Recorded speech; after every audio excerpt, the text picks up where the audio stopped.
বন্ধুরা, এখানে এই মেয়েটি সুসাইড করতে যাচ্ছিল আর একটি ছেলে দেখে দৌড়ে সেই মেয়েটিকে বাঁচায়। আর মেয়েটি ছেলেটিকে বলে, তুমি কেন আমাকে বাঁচালে, আমাকে মরতে দাও। ছেলেটি বলে, তুমি পাগল আছো, এভাবে কেউ সুসাইড করে? ছেলেটি মেয়েটিকে জিজ্ঞাসা করলো, কেন তুমি সুসাইড করতে যাচ্ছিলে? আর মেয়েটি ছেলেটিকে সব কথা খুলে বলল, আসলে হঠাৎই আমি জানতে পারি আমি প্রেগনেন্ট।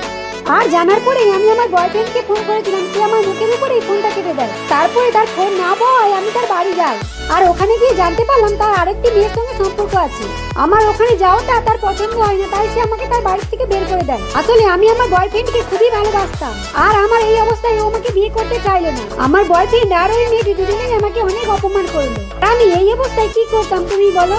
ছেলেটি মেয়েটির সমস্ত দুঃখের কথা শুনে মেয়েটিকে সে বিয়ে করে। মেয়েটির সন্তানকে সে তার বাবার পরিচয় দেয়। কয়েক বছর পর তারা দুজনে একসঙ্গে ছেলেটিকে আজকে স্কুলে নিয়ে যাবে। তো বন্ধুরা, আজকের ভিডিওটা তোমাদের কেমন লাগলো? আরো এই ধরনের নতুন নতুন ভিডিও দেখার জন্য আমার পাশে থেকো।